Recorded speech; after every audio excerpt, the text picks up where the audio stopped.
En los últimos años hemos tenido un regreso al pensamiento nacional, ¿no? A mí me gustaba decir hace unos años un reverdecimiento del pensamiento nacional y popular. Nombres como Hernández Arregui, Cook, o Scalabrini Ortiz, o el mismo Ramos, vuelven a aparecer, se vuelven a reeditar sus obras, ¿no? Se han reeditado las obras de Arturo Jaureche, la foto de Jaureche aparece por distintos lados, las onceras, ¿no? Todo esto nos está indicando algo importante, ¿no? Todo esto es indicio de que hay transformaciones importantes en el país en los últimos años que se están viviendo. Hablar de un pensamiento nacional es hablar del pensamiento también de la patria grande. Pensamiento nacional es pensamiento nacional latinoamericano. Por eso todo esto surge en forma por ahí un poco caótica, pero surge todo junto, paralela. Y es hablar también de un proyecto nacional, de la necesidad de constituir un proyecto nacional. Para esto, si bien todo esto que hemos vivido en el último tiempo es muy importante, parece también necesario avanzar hacia una etapa de profundización, en donde para sostener esto y para empujarlo hacia más adelante, para ir por más, como decían los compañeros en la mesa, es bueno, es necesario, es preciso poder encontrar fundamentos para este pensamiento nacional, ¿no? Que ya no sea solamente la reedición de obras o la reaparición de nombres o la reaparición de viejos debates, sino de ir a buscar los fundamentos para consolidar la formación de esta conciencia nacional. De ahí un poco que lo primero que nos tenemos que preguntar cuando hablamos de pensamiento nacional es que ¿de qué nación estamos hablando? ¿No? Cuando hablamos de un pensamiento nacional estamos hablando de una nación, de la creación de una nación. Esto implica, ¿no? Tener en cuenta, ¿no? De que una nación es una comunidad de intereses, de vínculos históricos, de vínculos culturales, políticos, ideológicos. Pero si estamos hablando de la formación de una conciencia nacional, también estamos hablando de una patria inconclusa de alguna manera, ¿no? De algo que ha quedado inconcluso y que es necesario rearmar, reconstruir, ¿no? Cuando hablamos de la patria grande, nos estamos refiriendo a la unidad latinoamericana. La unidad latinoamericana tiene un fundamento histórico, no es solamente una excusa geopolítica que existe, que la hay, no, sabemos de que el mundo avanza hacia conglomerados regionales, grandes mercados únicos, pero no es esto únicamente cuando hablamos de patria grande. La patria grande tiene un origen histórico muy fuerte que nosotros podemos encontrarlo en la etapa de la colonización española, ¿no? En la etapa de esos largos 300 años que vivimos, que se vivieron en nuestro territorio, con sus blancos y sus oscuros, ¿no? Que no vamos a entrar a debatir ahora, pero sí necesitamos saber de que el concepto de patria grande es posible porque hubo durante 300 años una unidad territorial dada por la colonización española. Y por un hecho muy importante que nos diferencia de otros procesos políticos en otros lugares del mundo, que es el mestizaje. Y esto es importante porque una definición o una aproximación a una definición puede ser la siguiente, que el mestizaje es la condición del hecho americano. Y esto lo definía muy bien Simón Bolívar. Bolívar, en plena lucha, en plena campaña contra los realistas españoles, él reflexionaba sobre nuestra identidad y decía algo así como, ¿qué somos? No somos completamente indígenas, no somos tampoco completamente europeos, decía, somos sudamericanos, somos una síntesis, ¿no?, de todo eso, somos una mezcla de las distintas etnias y de los distintos pueblos.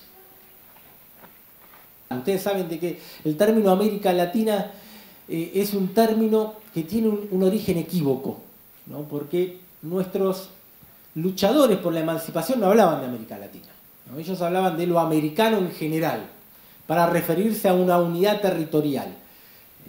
Pero el término América Latina viene a partir de una imposición del imperio francés en su intención de avanzar sobre los territorios americanos para diferenciarse de la América sajona del norte hacia mediados del siglo XIX, hacia 1860 aproximadamente.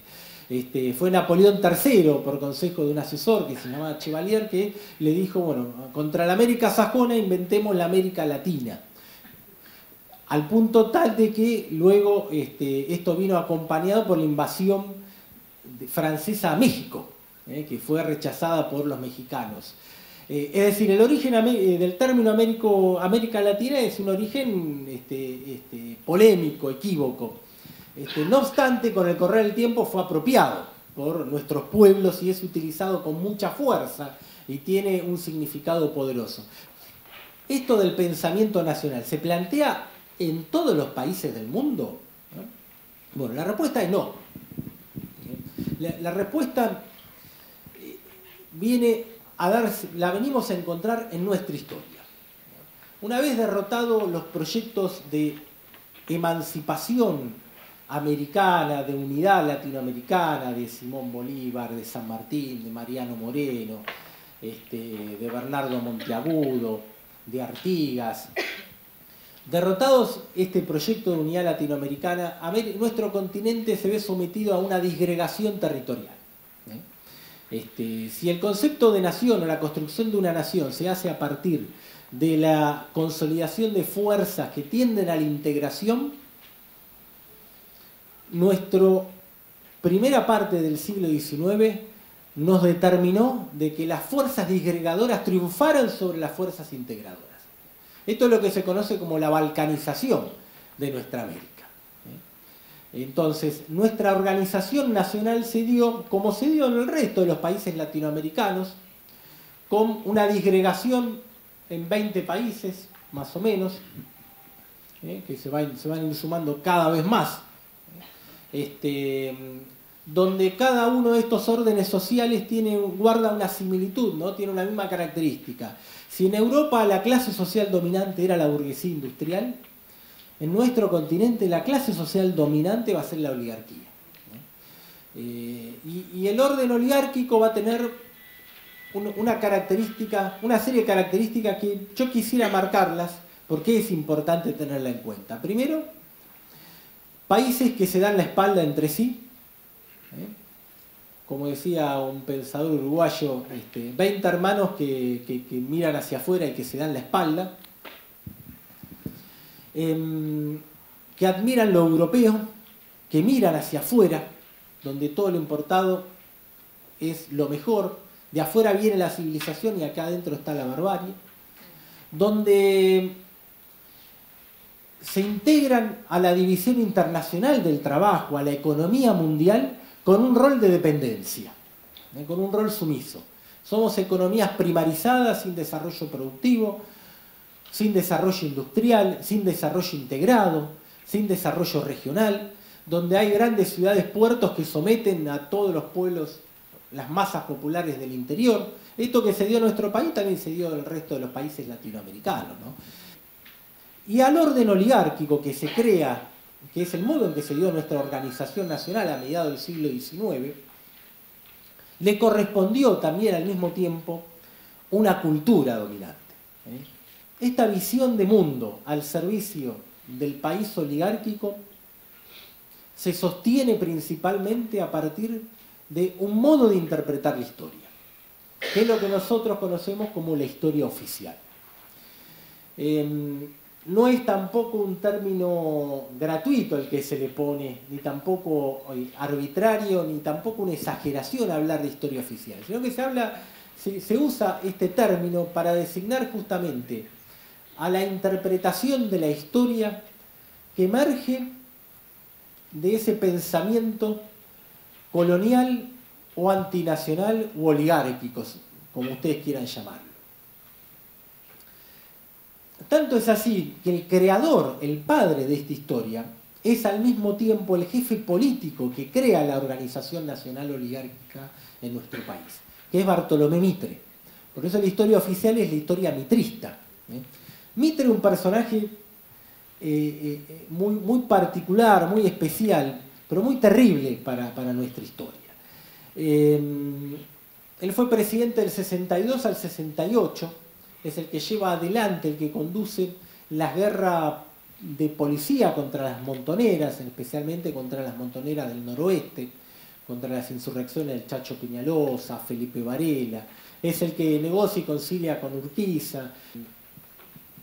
Entonces, y es además el que inicia la guerra contra el Paraguay, que, como bien decía Alberdi, no fue una guerra entre países, sino que fue una guerra social, entre clases sociales, porque los que conducían la guerra eran los sectores oligárquicos de los tres países, Argentina, Brasil y Uruguay, mientras que los sectores populares, las masas en general, el pueblo, simpatizaba usualmente con el Paraguay, o bien no estaba a favor de la guerra, no quería la guerra.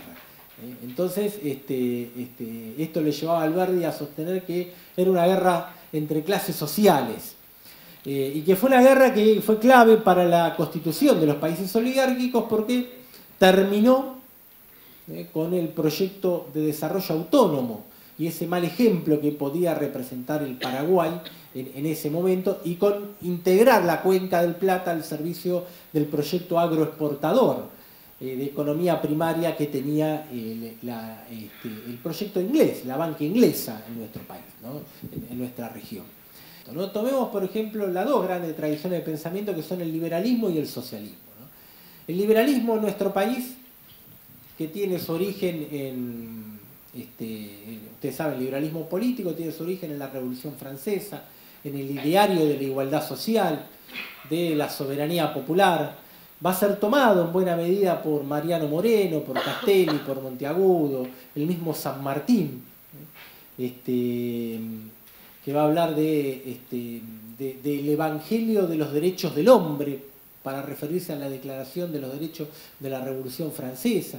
El mismo Simón Bolívar también se va a inspirar en esto, Artigas también, que es otro de los grandes luchadores de esa época.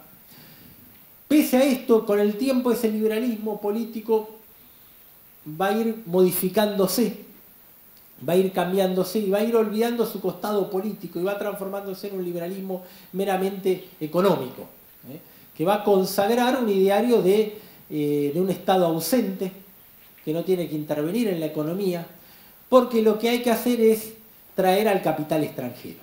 El progreso, el concepto de progreso va a estar asimilado al concepto de capital extranjero. El progreso significa traer el capital de afuera. Entonces nosotros acá vemos cómo todo se va juntando, ¿no?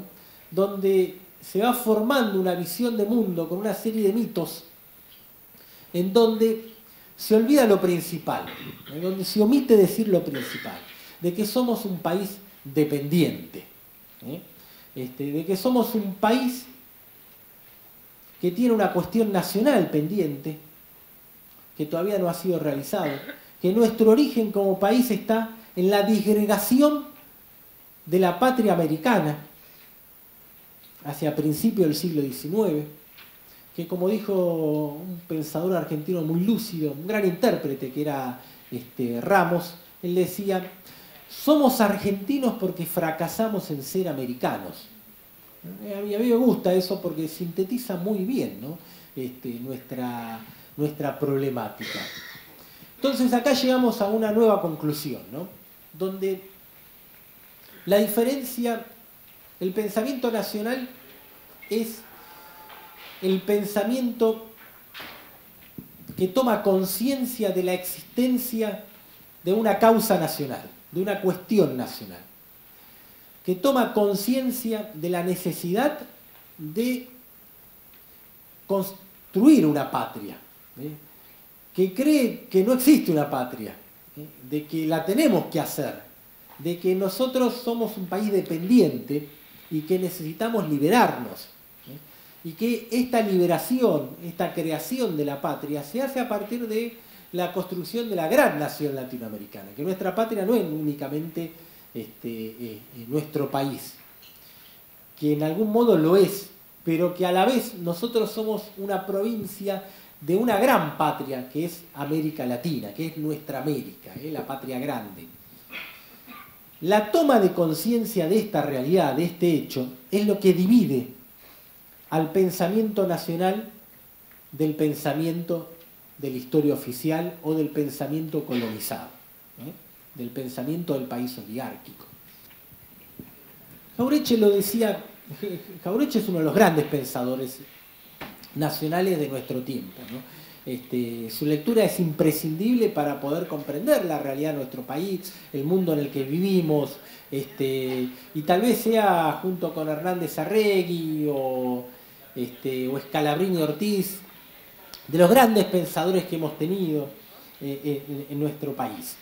De lectura imprescindible. Él decía, aquí nuestro problema principal para entender el país es que tenemos que pensar en nacional, ¿no? Él decía, aquí hay cipayos y argentinos. Hay cipayos rojos, blancos y negros. El día que seamos argentinos rojos, blancos y negros y nos peleemos por nuestras diferencias, recién ahí empezaremos a ser una nación. Es interesante porque él trae a colación o a recuerdo un término, una palabra, que es la palabra cipayo. El cipayo es un término que se utilizaba en la India para designar a aquellos hindúes que pertenecían al ejército británico, ¿no? O estaban al servicio de la corona británica en la dominación inglesa de la India. Entonces se los calificaba de un modo disvalioso como cipayos.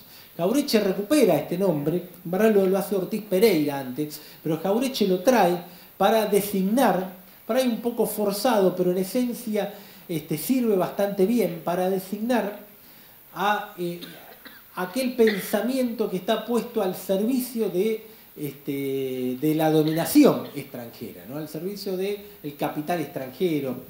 Entonces no importa que se sea rojo, blanco, negro, que se sea de derecha o de izquierda, que se sea socialista o menos socialista, o comunista o menos comunista, que se sea maoísta, o que se sea marxista, leninista, trotskista, o marxista, leninista, estalinista, o los nombres que ustedes quieran. Lo importante es si se piensa en nacional o no se piensa en nacional. Por eso hablaba de esto, él decía, hay cipayos y hay argentinos. Ustedes van a ver en el cuadernillo que se citan pensadores como Jauretche, Scalabrini Ortiz, Manuel Ugarte, Hernández Arregui, John William Cook. Cada uno de ellos tiene una particularidad muy propia, ¿no? Que yo brevemente quería repasarlas para que la vayamos viendo. El primero que les voy a citar es Scalabrini Ortiz. Scalabrini Ortiz fue un hombre que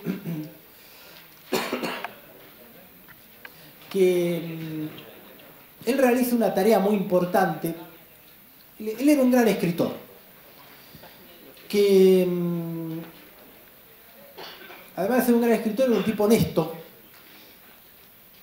que se da cuenta de la existencia en los años 30, en los años 20 y en los años 30 de nuestra dependencia. Entonces lleva adelante una serie de estudios económicos muy importantes en donde se describe concretamente, tal vez por primera vez con tanto detalle y precisión, se describe concretamente cómo es la dependencia económica en nuestro país. Y él decía que esta dependencia se daba a partir principalmente del ferrocarril. Que el ferrocarril, el armado del ferrocarril británico, en manos de los ingleses, había sido la herramienta principal de dominación en nuestro país. Él usaba una metáfora.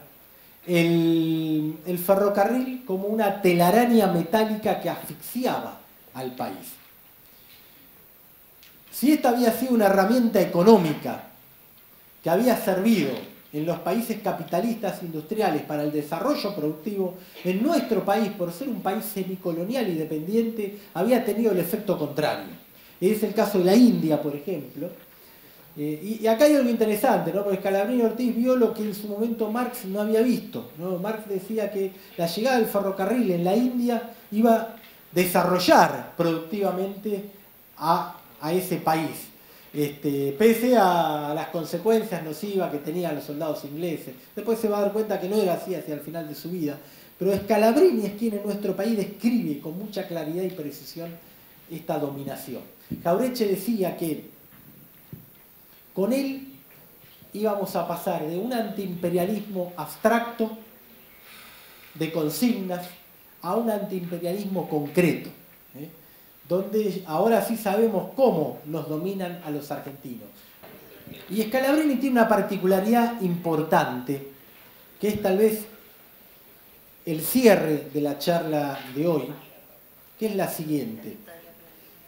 Él formaba parte junto con Jauretche, con Homero Mansi y con otros de Forja. Forja era una línea interna del radicalismo que reivindicaba las banderas y las consignas del irigoyenismo, que el irigoyenismo es el primer movimiento de masas populares en nuestro país. Es el primero en llevar adelante una política antiimperialista también, de venir a romper de alguna manera, con matices, con algunas limitaciones, en venir a quebrar la dependencia, ¿no? A tratar de superar el orden oligárquico. Cuando muere Irigoyen, el radicalismo se alveariza, dicen, ¿no? Y abandona, deja estas consignas y se integra a la década infame. Surge una corriente interna hacia el año 35, que es Forja, que es la que trata de recuperar las consignas irigoyenistas tratando de tomar la conducción del radicalismo. No lo logran políticamente, no tienen un triunfo político, pero digamos sí tienen un triunfo ideológico, porque todo el bagaje ideológico de pensamiento nacional lo vamos a encontrar ahí. En Forja nosotros vamos a encontrar las grandes líneas del pensamiento nacional, popular y latinoamericano. Y los grandes pensadores de Forja han sido Jauretche, Mansi y Scalabrini Ortiz.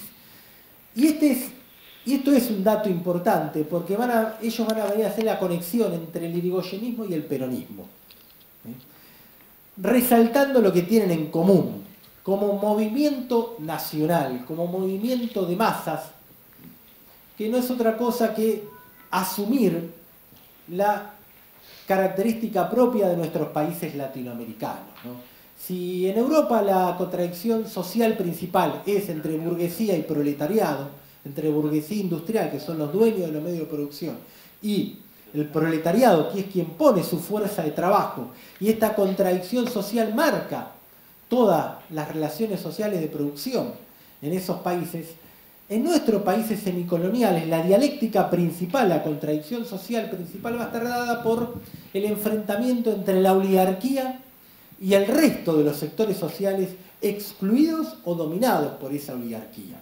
La oligarquía no es una burguesía industrial, la oligarquía no es otra cosa que la clase social dueña de la materia prima que se exporta, pero que tiene un interés principal en mantener a toda la economía del país primarizada.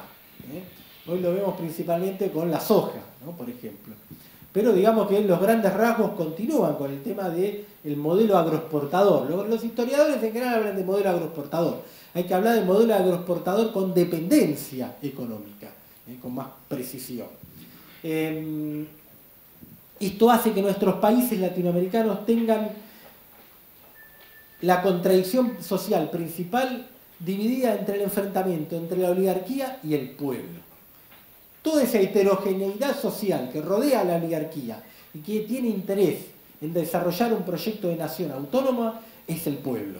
Y ahí entran todos, entra el movimiento obrero, los trabajadores en general, pero también entran los peones, los campesinos, el mundo indígena también entra, también la pequeña burguesía industrial que tiene interés en desarrollar el mercado interno, para generar su crecimiento propio, un empresariado con interés genuinamente nacional, que es muy difícil encontrarlo, pero que económicamente el interés existe, ¿no?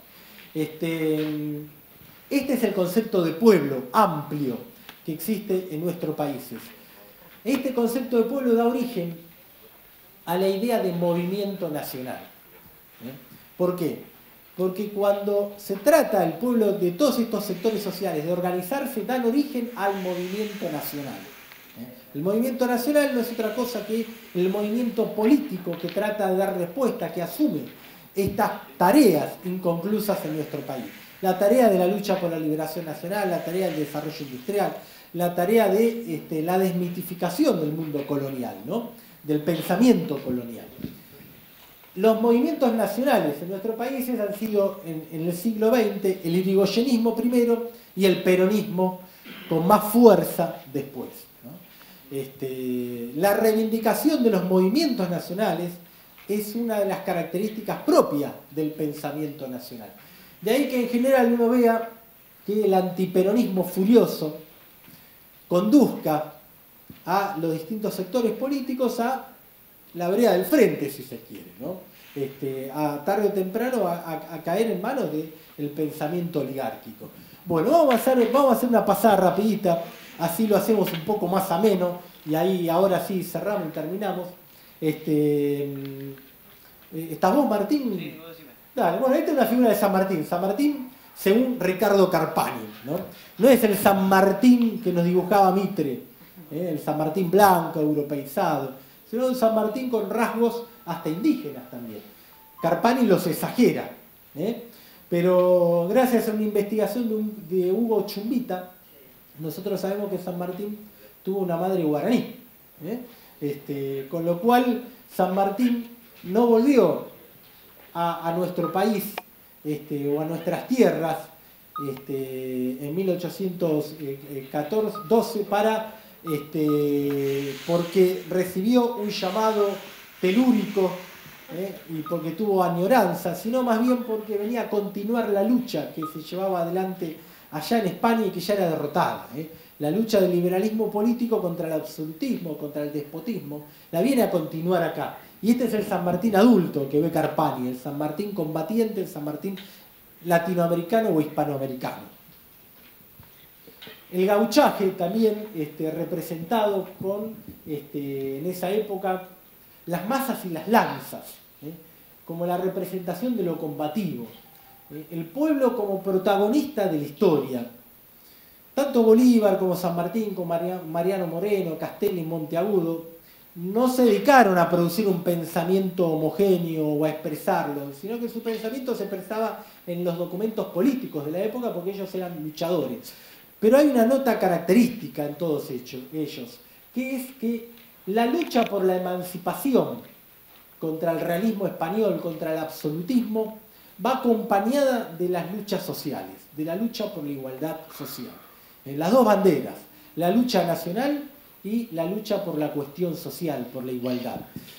Este es un dato muy importante que hace que el protagonista de la lucha por la liberación nacional o por la emancipación sea el pueblo, sean las masas populares, que en el siglo XX va a estar representado por los movimientos nacionales.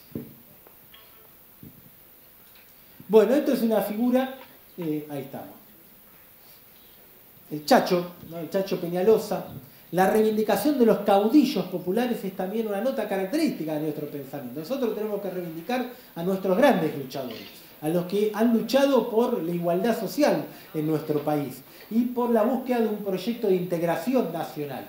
El Chacho Peñalosa es uno de los grandes caudillos, no es el único, hay una larga serie de caudillos que va desde Artigas hasta López Jordán, que tal vez sea uno de los últimos caudillos, ¿no? Hablando de Artigas, ¿no?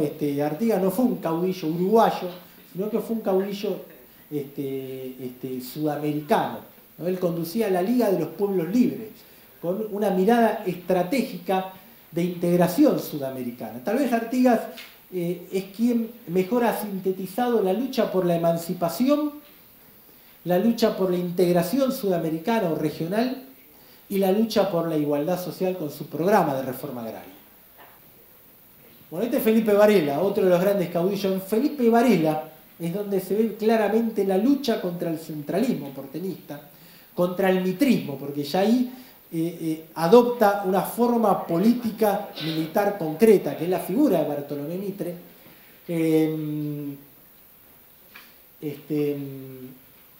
Y él tiene su famosa proclama a los pueblos americanos, ¿no? Él veía esta cuestión de la unidad, ¿no? Pero ya estamos en los finales de los caudillos. Sí. Bueno, este sería el último caudillo o el último de los líderes populares del siglo XIX y el primero del siglo XX, ¿no? Que es Hipólito Yrigoyen. Acá ya está una foto en su última etapa, y un poco melancólico se lo ve, ¿no? Tal vez ya en su retirada, en su derrocamiento, pero el irigoyenismo viene a expresar, a dar continuidad a toda la lucha de los viejos federales, con el intento de crear un proyecto de país más integrado, con una clara posición antiimperialista. En la política irigoyenista se ve esto, ¿no? Desde la neutralidad, que le costó mucho en la Primera Guerra, hasta llevar adelante un intento de unidad de pueblos latinoamericanos, ¿no? Muy importante. Y una fuerte política de redistribución social también, con sus claros oscuros también, Irigoyen, ¿no? Esto hay que decirlo también. Sí. Este es un dibujo de Manuel Ugarte. Manuel Ugarte es uno de nuestros grandes pensadores, poco conocido, pero que Norberto Galazo ha hecho una biografía muy importante, rescatando rescatando sus archivos personales. Él planteaba, él era un socialista, ¿no? Que incluso había sido afiliado al Partido Socialista, del cual fue expulsado 2 veces por plantear lo siguiente: de que la lucha por el socialismo hay que llevarla adelante reivindicando primero la lucha por la liberación nacional, primero o al mismo tiempo, ¿no? En gran medida acompañando lo que son las tesis de la Tercera Internacional, ¿no? Pero bueno, este es otro tema, pero Manuel Ugarte planteaba esto, y planteaba también esto de pensar en nacional, ¿no? Pensar desde acá. Y muy importante la figura de Manuel Ugarte para la lucha por la unidad latinoamericana. Tal vez haya sido el primero en plantear de que nuestros países por separado son patrias chicas y que hay que avanzar hacia la patria grande. Lleva incluso personalmente adelante una campaña hispanoamericana por los distintos países. Pasó gran parte de su vida afuera. ¿Cómo? Sí, en México, por ejemplo, era muy conocido. Era conocido de Sandino, ¿no? Cuando Galazo revisa su archivo personal, descubre que había una carta que le había mandado a Augusto César Sandino en forma personal, ¿no? Reivindicándolo. El aprismo peruano, con Aya de la Torre, que se crea en los años 30, se crea en buena medida en base al pensamiento de Manuel Ugarte. El único lugar donde no reivindicamos a Manuel Ugarte fue acá, ¿eh? Y esto, bueno, tiene una clara razón política, ¿no? Entonces, en Manuel Ugarte uno ve esto: el socialismo como socialismo nacional y latinoamericano, la necesidad de construir una gran nación latinoamericana, ¿no? Y la reivindicación de lo nacional, de los movimientos nacionales, ¿no? Le va a reivindicar al peronismo sobre su etapa final, la etapa final de su vida. El último dato es que Manuel Ugarte fue un gran escritor de gran reconocimiento internacional, ¿no? Escribió más de 40 libros, muchos de ellos traducidos a diferentes lenguas, con lo cual aún hoy sigue siendo un escritor desconocido y maldito, por así decirlo, ¿no? Nos debemos a aquellos que reivindicamos el pensamiento nacional un estudio más acabado de su figura. Bueno, acá tenemos a Scalabrini Ortiz, ¿no? Lo que le decía, la gran tarea de Scalabrini Ortiz fue descubrir el mecanismo económico de la dependencia, ¿no? Y él decía algo muy interesante, ¿no? Que yo por eso saqué esto. No olvidemos que toda obra grande es producto de la acción, no de la meditación ni de la esperanza. Y resume en palabras criollas algo que se ha pensado, que los movimientos políticos y sindicales de todo el mundo lo han pensado en distintos lugares, ¿no? Esta cosa de que hay que pensar, pero con pensar y meditar con la reflexión no alcanza, sino que hay que pasar a la acción. Pero con la acción, la acción debe ser a la vez producto de la reflexión, ¿no? no alcanza con la meditación ni con la esperanza, ¿no? Vivimos tiempos muy esperanzadores, pero no alcanza únicamente con la esperanza, sino hay que pasar a la acción. Para que vean que son de carne y hueso también, ¿no? Bueno, el peronismo hace un gran aporte al pensamiento nacional y especialmente al latinoamericanismo, a la cuestión de la unidad latinoamericana, con esta cuestión de la tercera posición, ¿no? La tercera posición hay que entenderla como equidistante o separado de lo que eran los dos grandes imperialismos en aquella época, ¿no? Traducido a la época actual no sería más que asumir una posición antiimperialista, de liberación nacional. Este es el contenido concreto. Y se los traigo especialmente por dos cuestiones, ¿no? En el orden social, un fuerte protagonismo popular, es decir, no hay posibilidad de política nacional sin una participación activa del pueblo, y bueno, la verdad que el sindicalismo es una herramienta y un espacio de participación clave y fundamental en nuestra historia, además, ¿no? Con muy fuerte raíz histórica. Y además, en el orden económico, con otra nota saliente del pensamiento nacional, que es la fuerte intervención del Estado en la economía. Que además no hay que hablar de intervención del Estado, sino de rol activo del Estado en la economía. El Estado interviene siempre, a favor o en contra. Cuando está ausente, está interviniendo a favor de los sectores poderosos. Cuando está presente, tiene la posibilidad de actuar a favor de todos nosotros. Esta es la publicación de un libro clave, ¿no? En la formación de la conciencia nacional de Hernández Arregui. Ya el título mismo nos habla de la tarea a realizar, ¿no?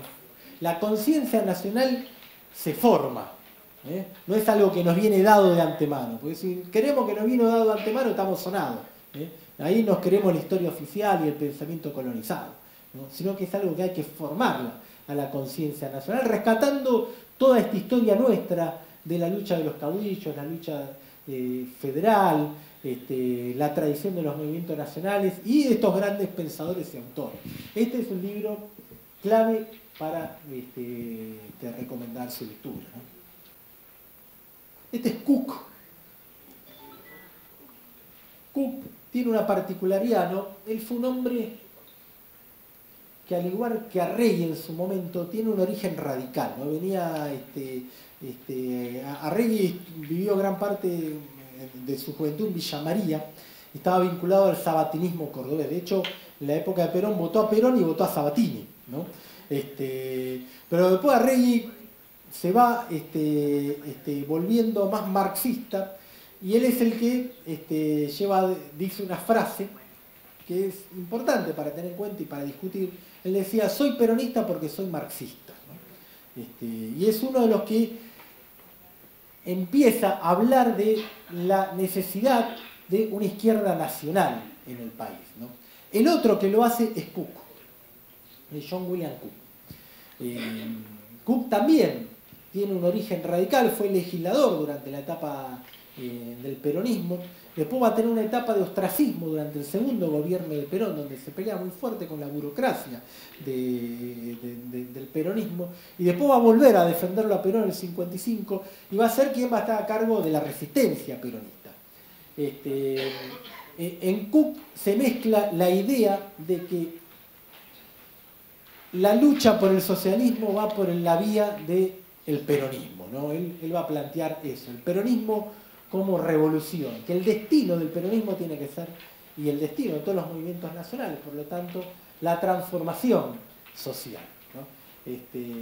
Y esta es una foto que yo la traigo siempre para decir esto, porque acá Cook se parece mucho al Che Guevara, no tiene un aire, ¿no? Ahí con la barba, ¿no? Cook sabe que va a irse a vivir a Cuba, ¿no? Bueno, adelante, Martín. Bueno, y acá ya entramos en Jauretche.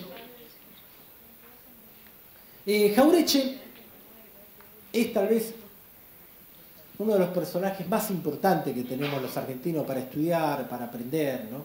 Es el que describió, el que hizo la crítica más fuerte a la colonización pedagógica, hablando de las onceras, ¿no? Las onceras no únicamente como prejuicio, sino también como un juicio de valor que nos condena a la autodenigración y a la imposibilidad de pensar por nuestra propia cuenta, ¿no? Y él enumera una serie de sonceras. La principal de las sonceras, la madre de todas, era civilización o barbarie. y una de las más importantes era la de la autodenigración nacional, ¿no? Jauretche ha escrito una serie de obras muy importantes, coincide junto con Hernández Arregui, con Puiggrós, con Fermín Chávez, con Astezano, en que publica sus libros más importantes en el momento inmediatamente posterior a la caída de Perón, o al derrocamiento de Perón, ¿no? Como están diciendo ahora, como si fuese que en los momentos más difíciles, más dificultosos, de mayor hostilidad, de mayor opresión, es donde aparece lo mejor del pensamiento, ¿no? También un poco sintetizando todo lo que se había hecho en la época del peronismo. Y Jauretche es tal vez es el gran pensador de la conciencia nacional, ¿no? Hernández Arregui era un gran filósofo, ¿no? Muy erudito, de mucho fundamento, ¿no? Jauretche tenía más estaño, por así decirlo, con sus propias palabras, ¿no? Él estaba muy preocupado por reivindicar el lenguaje criollo. No, anda antes, Martín.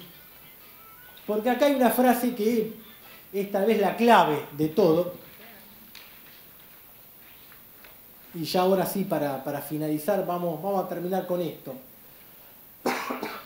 Ignoran que la multitud no odia, odian las minorías. Porque conquistar derechos provoca alegría, mientras que perder privilegios provoca rencor, ¿no? A mí siempre me pareció esto de una enorme profundidad, porque capta varias cosas, ¿no? Capta primero la gran división en nuestro país, entre minorías y mayorías, ¿no? También la necesidad de conquistar derechos, de avanzar, y también refuta una de las grandes sonceras que tenemos los argentinos, esto de que el conflicto lo inventan las mayorías cuando avanzan y piden reclamos y derechos, que la lucha por los derechos de los trabajadores genera odios, rencores, y que esta imagen que está muy establecida en el sentido común de todos nosotros, ¿no? Especialmente a partir de los grandes medios de comunicación, de que el reclamo de derechos es un reclamo violento, ¿no? Que las huelgas son huelgas violentas y que cuando se hace un paro es un paro violento siempre, ¿no? Todo eso tiene un fundamento, ¿no? en este pensamiento colonizado, y Jauretche lo refuta de una, ¿no? Directamente, ¿no? Y quería finalizar con esto, ¿no? Para terminar, compañeros, simplemente señalar de que una síntesis del pensamiento nacional lo podemos encontrar en la idea de que hay que tener la certeza de que el destino de cada uno de nosotros está atado al destino del país entero, ¿no? De que no hay una salvación individual. Y que también hay que tener la certeza de que el destino nacional nuestro, de nuestro país, está unido al destino de todos los países latinoamericanos. Es decir, que nuestro destino nacional es el destino de la patria grande también. Esta es la concepción básica del pensamiento nacional, que hablar de pensamiento nacional es también hablar de pensamiento latinoamericano. Y que todo eso no es otra cosa que hablar de la necesidad de pensar desde acá, desde nuestros problemas concretos, reales, que para eso es necesario hacer nuestra propia historia, una historia que no sea la historia mistificada, sino que sea la historia de reivindicación de nuestros propios caudillos, de nuestras propias luchas, de nuestras propias conquistas, y que esto implica también reivindicar la lucha de las mayorías populares, que se da a veces del modo en que se puede dar, porque en general en nuestros países esto no se da de modo muy planificado, ¿no? Pero esto implica también la reivindicación de los movimientos nacionales, ¿no? Y de la lucha por la igualdad social. Así que, bueno, esto es todo, compañeros. Les agradezco mucho que me hayan escuchado y bueno.